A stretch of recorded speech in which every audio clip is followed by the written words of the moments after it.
I might just give you a little background on the journey that has led us to this investment in automated plant.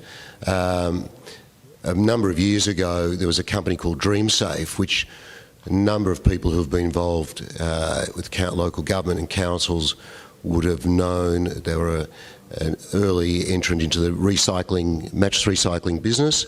They were collecting mattresses from councils, local hard waste collections, and what ended up happening was that they ended up receiving revenue up front. They were aggregating the mattresses in warehouses, and the company collapsed, leaving a number of landlords with large volumes of mattresses and councils with an enormous problem as to what to do in the future about recycling. What led us into this business was that one of our now partners was a landlord of a large premises in Victoria, and he was left with 40,000 mattresses in his warehouse as a result of the business collapsing. And after the initial shock of discovering that he was quoted by over $1 million by a number of the waste companies to remove the mattresses, he was a very lateral sort of guy. Interestingly, a vet of all things, and he was looking for options as to how to dispose of his mattresses. And through a whole series of events, he came across technology in Europe, in Holland, which had been commissioned several years before for the automation of the recycling of mattresses.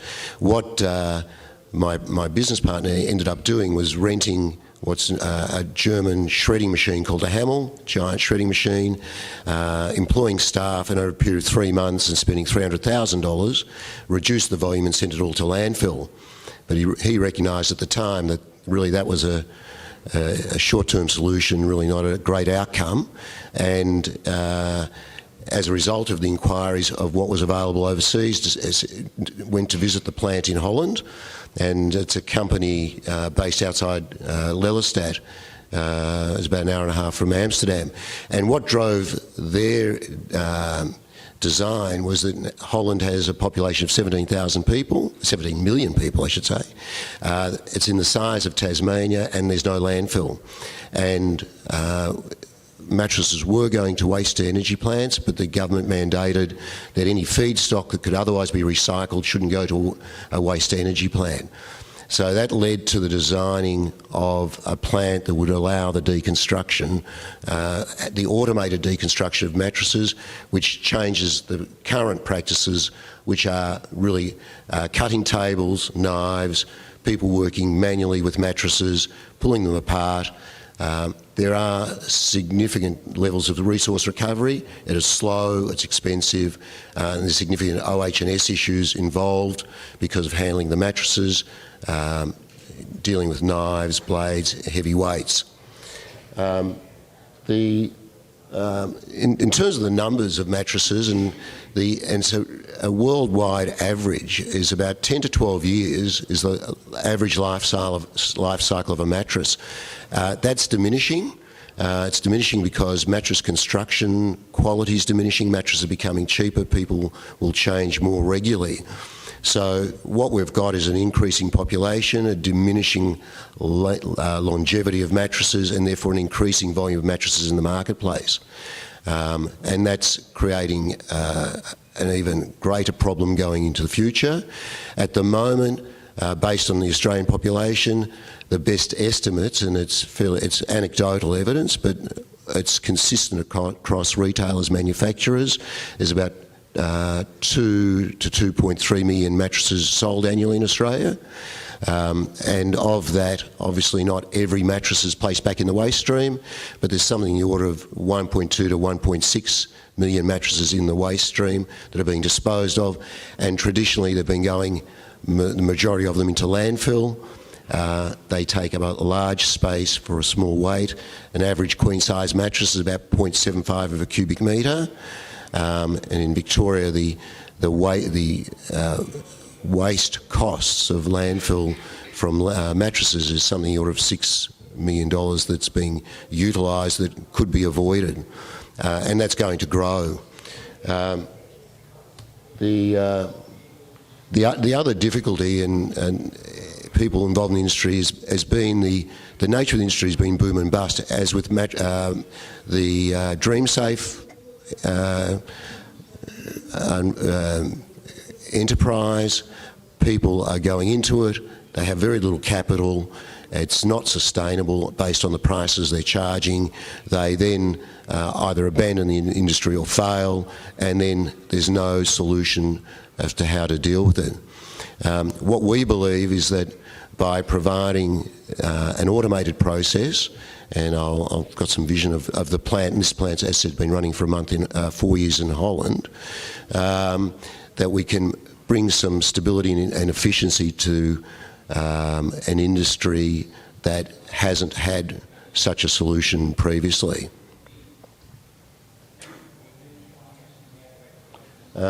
What I've got here is a table, and it just identifies, and it's pretty apparent when you read this, as to the benefits of having an automated plant.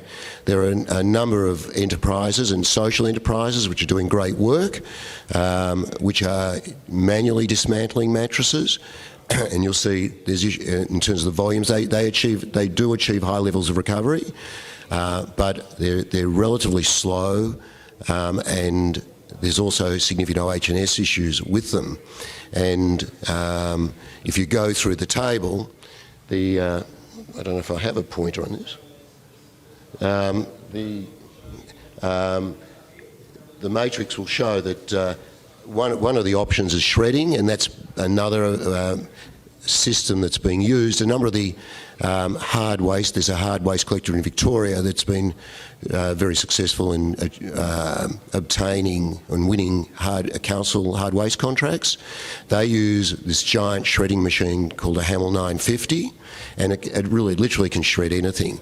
So what they're doing is compacting the mattresses in the hard waste collections, putting it through the shredding machine.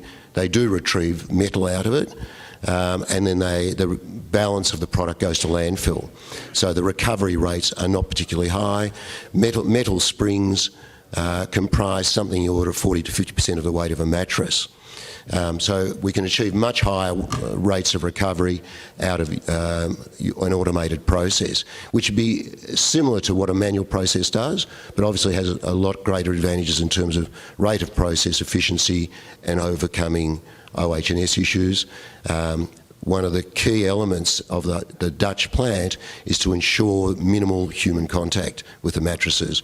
And they're pretty obvious reasons. It's not the greatest environment, dealing with soiled mattresses, and also knife injuries and dealing with heavy and cumbersome items and back injuries.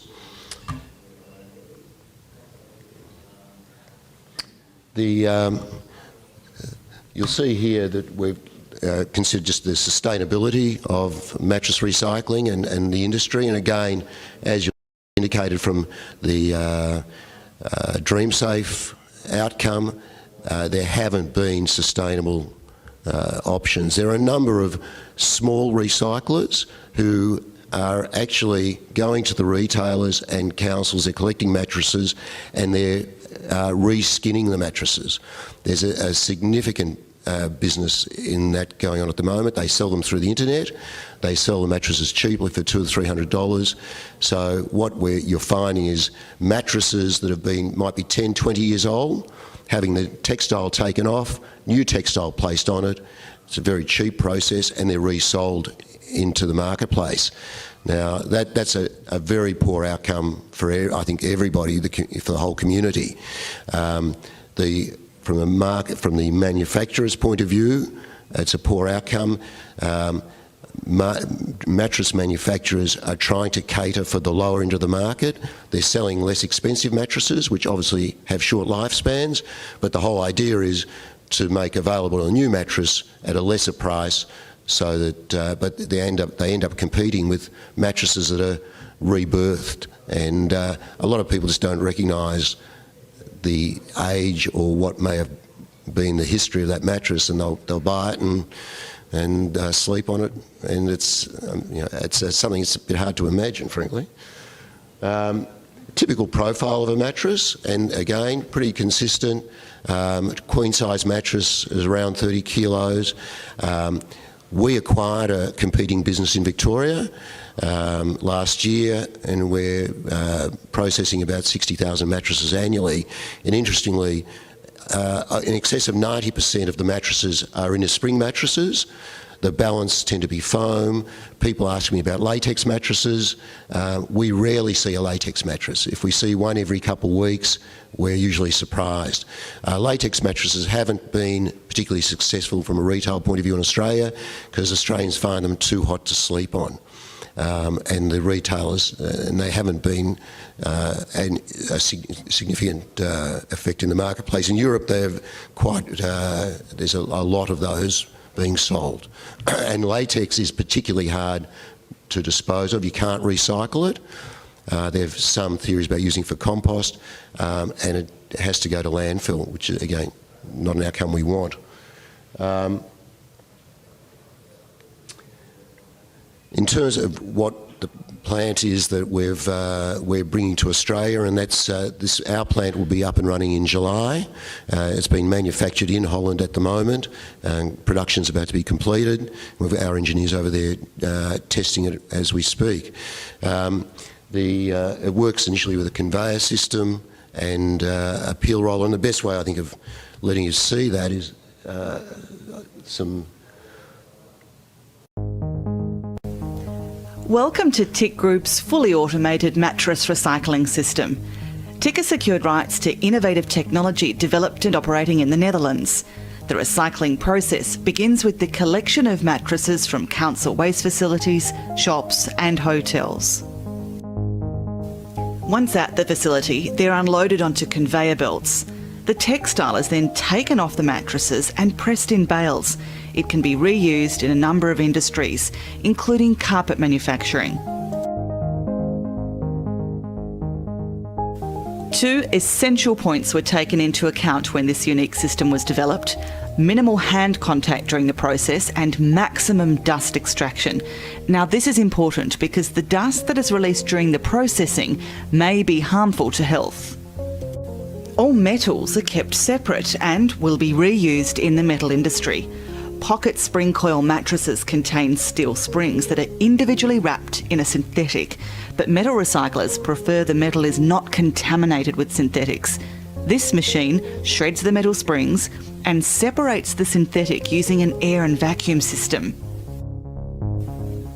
Clean steel and clean synthetics are therefore separated and recovered. By doing this, both materials are reusable. The only thing that's left now is the foam of the mattress, which can be latex or polyether. After the foam is cut, it will be pressed in bales, ready to be used in underlay and insulation materials. TIC Group is committed to this state-of-the-art mattress recycling, which is successfully leading the world in best practice systems.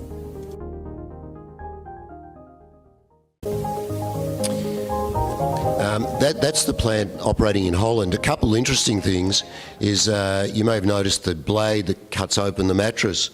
And what we discovered in our journey is that mattresses made in Australia are constructed differently from mattresses constructed in Europe, which I must say, when we embarked on the project, we didn't know.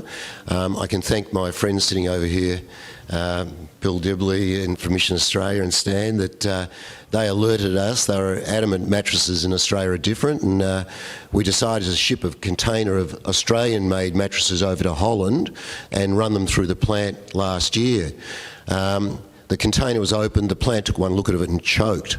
And it really, and true to their advice, Australian mattresses, and I'm not sure if it's why Australian mattresses are more robust than European mattresses, and one can only guess, but the